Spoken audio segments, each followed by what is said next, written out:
बेटा, तुम बहुत ही नेक इंसान हो। अल्लाह तुम्हें हर कामयाबी अता फरमाए।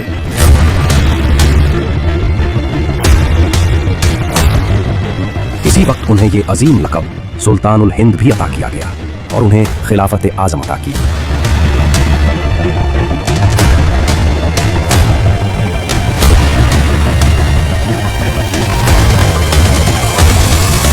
अब जब ये राजा के ऊँटों के बैठने की जगह है तो यहाँ अब ऊँट ही बैठे रहेंगे। अगर इन फकीरों की जरूरत पूरी ना हो तो ये खुद ब खुद अजमेर छोड़ देंगे।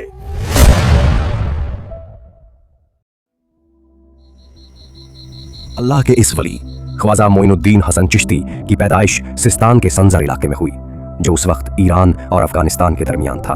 आपके वालिद का नाम ख्वाजा गियासुद्दीन हसन था और वालिदा का नाम बीबी उम्मुल वरा था, जिन्हें बीबी माहिनूर भी कहते थे। दोनों सैयद खानदान से ताल्लुक़ रखते थे, जिनका सिलसिला हज़रत अली रज़ी अल्लाह अन्हु और रसूलुल्लाह सल्लल्लाहु अलैहि वसल्लम के नवासों इमाम हसन और इमाम हुसैन रज़ी अल्लाह अन्हु से जा मिलता था। मुबारक हो उम्मल, आज हमारे घर एक नूर पैदा हुआ है। इसका नाम सैयद मोइनुद्दीन हसन होगा। दुआ है ये नाम बरकत और रहमत का पैगाम बनकर दुनिया में रूहानी नूर फैलाए। ख्वाजा साहब का बचपन एक इज्जतदार और दीनदार घर में गुजरा, जहां इल्म और इबादत का माहौल था। या अल्लाह, मेरे इस लाडले को अपनी हिफाजत में रख, हर बला हर मुसीबत से महफूज फरमा, इसके कदमों में बरकत दे और इसके दिल में अपना नूर बसा दे। तैयार रहो, हम आ रहे हैं। उस दौर में इस्लामी सल्तनत में बहुत फसाद और तशद्दुद था, खासकर सिस्तान और खुरासान के इलाकों में तातारों के हमलों की वजह से। हमारी तलवार तब तक चलेगी जब तक तुम्हारी सांस नहीं रुक जाती। ख्वाजा साहब के वालिद ने जब हर तरफ लूट मार और बेईमानी देखी, सब निकल जाओ, यहाँ तातारों का कहर आ रहा है। तो उन्होंने सुकून की तलाश में उस जगह को छोड़ने का फैसला किया। हमें यहाँ से निकलना होगा। तातारों ने हर तरफ अफरा तफरी और खून खराबा मचा रखा है। वे अपने खानदान के साथ उस वक्त के मशहूर और आबाद शहर निशापुर की तरफ हिजरत कर गए। वहां उन्होंने रेवान के इलाके में एक बाग और एक चक्की खरीदी ताकि जिंदगी अमन से बसर हो सके। बचपन से ही मोइनुद्दीन साहब में दीनदारी और अच्छा सलूक की निशानियां नजर आती थीं। उन्होंने बहुत कम उम्र में ही कुरान हकीम हिफ्ज कर लिया और उस वक्त के बड़े आलिमों से दीन का इल्म हासिल किया। अपनी पढ़ाई के साथ साथ वो फकीरों और जरूरतमंद लोगों का बहुत ख्याल रखते थे। उनका दिल दुनिया की रंगीनियों से बेजार था और वो अक्सर तन्हाई में इबादत और गौर व फिक्र करते थे। उनका वक्त इल्म और माँ बाप की खिदमत में गुजरता। जब ख्वाजा मोइनुद्दीन अपनी जवानी की दहलीज पर थे, उस वक्त उन पर एक बहुत बड़ी आजमाइश आई। सबसे पहले उनके वालिद ख्वाजा गियासुद्दीन का इंतकाल हो गया। इस गम के थोड़े ही अरसे बाद उनकी प्यारी वालिदा बीबी माहिनूर भी इस दुनिया से रुखसत हो गईं। अब वो यतीम हो चुके थे और सिर्फ 16 साल की उम्र में उनके जिम्मे अपने वालिद की मिली जायदाद यानी वो बाग और आटे की चक्की आ गई। ख्वाजा साहब ने अपनी ज़रूरतें पूरी करने के लिए उस बाग और चक्की का इंतज़ाम संभाल लिया। वो दिन में ज़रूरतन अपने कामों में मशगूल रहते, लेकिन उनका असली ध्यान अल्लाह की याद में ही लगा रहता था। वो माल और दौलत जमा करने के बजाय उसे गरीबों पर खर्च करते। एक आम इंसान की तरह दुनिया के काम धंधों में रहकर भी उनका दिल हकीकत की तलाश में था। वो अक्सर अपने बाग में काम करते हुए अपनी जिंदगी का मकसद सोचते थे। एक दिन जब ख्वाजा मोइनुद्दीन अपने बाग की देखभाल कर रहे थे तो उनकी नज़र एक बुजुर्ग पर पड़ी जो उनके बाग में दाखिल हुए। ये बुजुर्ग कोई आम आदमी नहीं थे, बल्कि उस इलाके के मशहूर शेख इब्राहिम कंदूजी थे। ख्वाजा साहब ने फौरन उनका इस्तकबाल किया, निहायत अदब और इज्जत से, और उन्हें एक साफ जगह पर बैठाया। अपने मेहमान की खातिरदारी के लिए ख्वाजा साहब बाग से अंगूर का गुच्छा लाए और पानी पेश किया।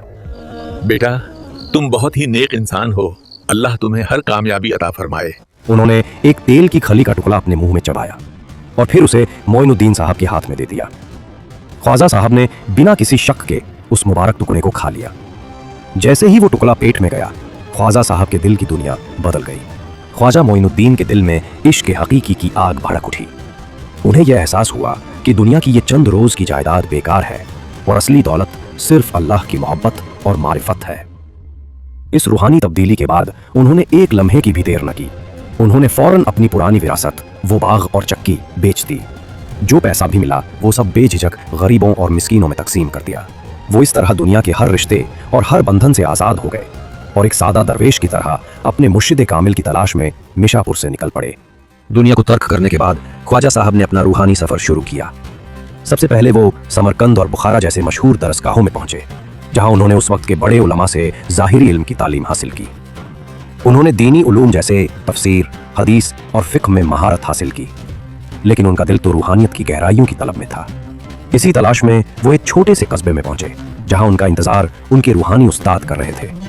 वहीं उनकी मुलाकात ख्वाजा उस्मान हारूनी से हुई, जो सिलसिला चिश्तिया के एक अजीम शेख थे।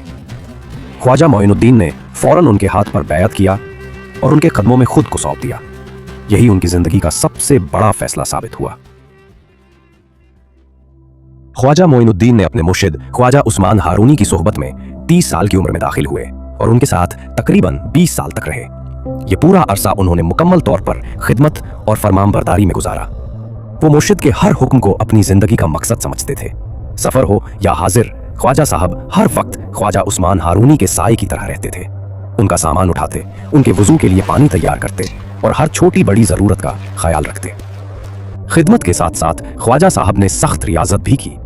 मुर्शिद की निगरानी में वो लंबे लंबे रोजे रखते थे। वो अक्सर कई दिन तक फाका करते और सिर्फ एक छोटा टुकड़ा रोटी से इफ्तार करते। रातों को वो कम सोते और ज्यादातर वक्त अल्लाह की इबादत और जिक्र में गुजारते। इन कठिन मुजाहिदों के जरिए उन्होंने अपने नफ्से अम्मारा पर काबू पाया और रूहानी दुनिया की मंजिलें तय करके सुलूक में तरक्की हासिल की। जब ख्वाजा मोइनुद्दीन ने रूहानी सफर की जरूरी मंजिलें तय कर ली, तब उनके मुर्शिद ख्वाजा उस्मान हारूनी ने हज का इरादा किया। ख्वाजा साहब को भी अपने उस्ताद के साथ मक्का मुअज्जमा जाने का शरफ हासिल हुआ। वहां उन्होंने खाना काबा का तवाफ किया और दीगर फराइज़े हज अदा किए। हज के बाद वो दोनों फिर मदीना मुनव्वरा की तरफ रवाना हुए ताकि रसूलुल्लाह सल्लल्लाहु अलैहि वसल्लम के रोज़ाए मुबारक की ज़ियारत कर सकें। रिवायतों के मुताबिक इसी दौरान ख्वाजा साहब को हुजूर सल्लल्लाहु अलैहि वसल्लम की तरफ से इशारा और हुक्म मिला। हुजूर सल्लल्लाहु अलैहि वसल्लम ने उन्हें इरशाद फरमाया कि वो हिंदुस्तान जाकर दीन इस्लाम की दावत दें और लोगों की रहनुमाई करें। इसी वक्त उन्हें ये अजीम लक़ब सुल्तानुल हिंद भी अता किया गया, जिसका मतलब है हिंदुस्तान का रूहानी बादशाह। मदीना से वापसी के बाद ख्वाजा उस्मान हारूनी को यह एहसास हो गया था कि उनके मुरीद ने हर रूहानी मकाम हासिल कर लिया है। ख्वाजा साहब की रूहानी तरबियत मुकम्मल होने पर मुर्शिद ने खुशी का इजहार किया और उन्हें खिलाफत आज़म अता की। उन्होंने अपनी खिरकाए खिलाफत और आसा अपने महबूब शागिर्द को दिया। इस तरह ख्वाजा मोइनुद्दीन चिश्ती एक कामिल शेख बन गए और अपने मुर्शिद से इजाज़त लेकर हुजूर सल्लल्लाहु अलैहि वसल्लम के हुक्म की तामील में हिंदुस्तान के सफ़र की तैयारी शुरू कर दी। अपने मुर्शिद से खिलाफत हासिल करने और सुल्तानुल हिंद का लक़ब मिलने के बाद ख्वाजा मोइनुद्दीन साहब ने मशरिक़ के आखिरी सफ़र की तैयारी की। ख्वाजा उस्मान हारूनी ने उन्हें खिदमत खल्क़ और इश्क़ इलाही पर आखिरी नसीहतें देकर विदा किया। इसके बाद ख्वाजा साहब ने बगदाद, इस्फ़हान और तबरीज़ जैसे अजीम शहरों की तरफ रुख किया, जहाँ उन्होंने उस वक्त के बड़े औलिया से मुलाकातें की।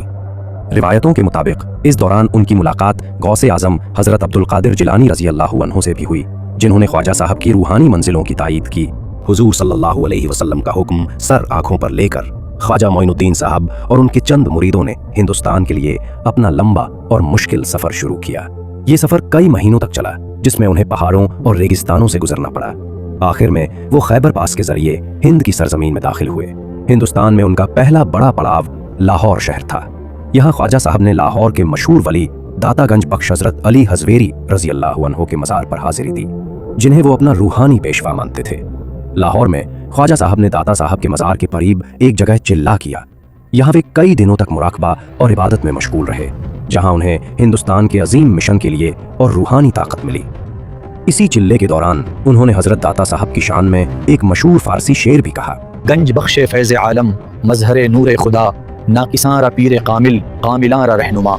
इस रूहानी इज़्म के बाद वे जानते थे कि उनकी असल मंजिल अब भी बाकी है। लाहौर में अपनी रूहानी तैयारी मुकम्मल करने के बाद ख्वाजा साहब को गैब से इशारा मिला कि उनकी खास जगह अजमेर है। ये वही शहर था जहां उस वक्त राजा पृथ्वीराज चौहान की हुकूमत थी। ये जगह उस दौर में किसी भी बड़े मुस्लिम मरकज से बहुत दूर थी और यहाँ का माहौल ख्वाजा साहब के लिए आजमाइश से भरा हुआ था, मगर अल्लाह के वली को हुक्म की तामील करनी थी। ख्वाजा साहब ने अपनी जमात के साथ अजमेर की तरफ लंबा सफ़र शुरू किया, जहाँ इस्लाम की दावत का काम शुरू होना था। लंबे सफ़र के बाद ख्वाजा मोइनुद्दीन चिश्ती तकरीबन 587 हिजरी में अपने चंद खास मुरीदों के साथ अजमेर की सरजमीन पर पहुंचे। ये शहर उस वक्त शानो शौकत और मजहबी अहमियत का मरकज था। अजमेर की सरजमीन पर पहुंचकर ख्वाजा मोइनुद्दीन चिश्ती ने शहर की दीवारों से थोड़ी दूर अना सागर झील के किनारे एक पुरअमन जगह का इंतखाब किया। उन्होंने वहीं डेरा डाला। ये वही मुकद्दस जगह थी जहां आज उनका मज़ार मुबारक वाक़ है। उनकी सादगी और इबादत ने जल्द ही आसपास के लोगों का ध्यान अपनी तरफ खींच लिया। जब राजा पृथ्वीराज चौहान के मुलाजिम वहां आए तो उन्हें ये फकीरों का मजमा नागवार गुजरा ये जगह हमारे ऊंटों के आराम की है और इन दरवेशों को यहां से जाना होगा। उन्होंने ख्वाजा साहब को बहुत बुरी तरह से धमकाया और जबरदस्ती जाने के लिए कहा, मगर ख्वाजा मोइनुद्दीन चिश्ती जो सुल्तानुल हिंद थे, उन्होंने उनकी बात बड़े सब्र और सुकून से सुनी। उन्होंने सिर्फ इतना फरमाया, अब जब ये राजा के ऊँटों के बैठने की जगह है तो यहाँ अब ऊँट ही बैठे रहेंगे। इतना फरमाकर ख्वाजा साहब और उनके मुरीद वहां से चले गए। लेकिन जब वे बाद में अपने ऊँटों और घोड़ों को लेने वापस आए तो देखा कि उनके जानवर अपनी जगह से हिल ही नहीं पा रहे हैं। उनके हाथों पैरों में जैसे ताकत ही नहीं बची थी। मुझे लगता है ये उन बुजुर्ग फकीरों की रूहानी ताकत का असर है जिससे हमारे ऊँट नहीं उठ रहे। अपनी गलती मानकर वे मुलाजिम और उनका सरदार वापस ख्वाजा साहब के कदमों में आ गिरे। ख्वाजा साहब, हमें माफ कर दीजिए और हमारे इन ऊँटों को वापस इनकी असल हालत में ले आइए। ख्वाजा साहब, जिनकी शान ही गरीब नवाज की थी, उन्होंने सिर्फ इतना फरमाया, जाओ, तुम्हारे जानवरों को इस फकीरी की ताकत से आज़ादी मिल गई। ये सुनते ही जैसे ही वे लोग वापस मुड़े, उनके ऊंट और घोड़े तुरंत उठ खड़े हुए और आराम से चलने लगे। ये ख्वाजा साहब की पहली करामात थी जिससे अजमेर के लोगों में उनका जिक्र और असर तेजी से फैलने लगा। अब लोग, खासकर गरीब, मजलूम और ज़रूरतमंद, उनकी तरफ खींचे चले आने लगे। ख्वाजा साहब ने अपनी दावत और तालीमात शुरू कर दी। उनका बुनियादी पैगाम था, अल्लाह की मोहब्बत सिर्फ इबादत से नहीं बल्कि अल्लाह की मखलूक की खिदमत और उनसे मोहब्बत से हासिल होती है। उन्होंने सुलह कुल और इंसानियत की खिदमत को अपनी दावत का मरकज़ बनाया। ख्वाजा साहब की रूहानी ताकत और बढ़ती शोहरत से राजा पृथ्वीराज चौहान बहुत गुस्से में था। अगर इन फकीरों की जरूरत पूरी ना हो तो ये खुद ब खुद अजमेर छोड़ देंगे। इस दुश्मनी में राजा ने सबसे पहले अना सागर झील का पानी बंद करवा दिया। तुम फकीरों के लिए ये पवित्र पानी मना है। ये हरकत ख्वाजा साहब की जमात के लिए एक बहुत बड़ी आजमाइश थी। जब ख्वाजा साहब ने देखा कि उनके मुरीद प्यासे हैं तो उन्होंने अपने एक मुरीद को हुक्म दिया, ये कशकोल लेकर जाओ और अना सागर से कहो कि तुम्हें ख्वाजा ने बुलाया है। जब मुरीद अना सागर पहुंचा तो ख्वाजा साहब की रूहानी ताकत से पूरी अना सागर झील का पानी जैसे सिमट कर उस छोटे से कशकोल में आ गया। झील बिल्कुल सूख चुकी थी। सिपाही ये आंखों से देखी करामात देखकर हैरान हो गए। जब ख्वाजा साहब की करामातों और शोहरत की खबर अजमेर के राजा पृथ्वीराज चौहान के दरबार तक पहुंची तो राजा बहुत परेशान हुआ। ये फानी फकीर मेरी हुकूमत में रूहानी असर कैसे जमा सकता है? दरबार के पंडितों और राजपूतों ने भी राजा को ख्वाजा साहब के बारे में भड़काया। इस फकीर की वजह से लोग इनके मजहब की तरफ खींचे जा रहे हैं। राजा पृथ्वीराज ने ख्वाजा साहब को निकालने के लिए सीधे जंग से पहले रूहानी ताकत का रुख इख्तियार किया। जाओ और जाकर अजयपाल को बुलाकर लाओ। अजयपाल अपने वक्त का बहुत बड़ा जादूगर और रूहानी ताकत वाला माना जाता था। अजयपाल ख्वाजा साहब के कयामगाह पर आया। उस वक्त ख्वाजा साहब वुजू फरमा रहे थे। अजयपाल ने अपनी ताकत से एक बहुत बड़ा पत्थर हवा में उठाया और उसे ख्वाजा साहब के ऊपर छोड़ दिया। ख्वाजा साहब ने जब ऊपर देखा तो वे बिल्कुल मुतमय्यिन और पुरसुकून थे। ख्वाजा साहब ने फरमाया, अगर भेजा गया है तो अल्लाह की तरफ से तो नीचे आ जा, और अगर किसी जादू बला का है तो वहीं रुक जा। वो बड़ा पत्थर वहीं हवा में रुक गया। ख्वाजा साहब ने अपनी चप्पल को हुक्म दिया, जाओ उस जादूगर को मार मार कर उसे जमीन पर ले आओ। हुक्म मिलते ही वो चप्पल हवा में ऊपर गई और अजयपाल जोगी को मारना शुरू कर दिया। ये रूहानी मार खाकर अजयपाल जोगी ख्वाजा साहब के कदमों में आ गया। अजयपाल जोगी ने सच्चे दिल से इस्लाम कबूल किया और ख्वाजा मोइनुद्दीन साहब का मुरीद बन गया। ख्वाजा साहब ने उस बुजुर्ग सिलसिले के जोगी को अब्दुल्ला बयाबानी का नया नाम अता किया और इस तरह ख्वाजा साहब का वो दुश्मन उनका सबसे बड़ा दोस्त बन गया। अजयपाल जोगी का मुसलमान होना अजमेर की रियासत और राजा पृथ्वीराज चौहान के लिए एक बड़ा सदमा था। और फिर वो वक्त आया जब राजा पृथ्वीराज चौहान ने अपना आखिरी दांव फेंका।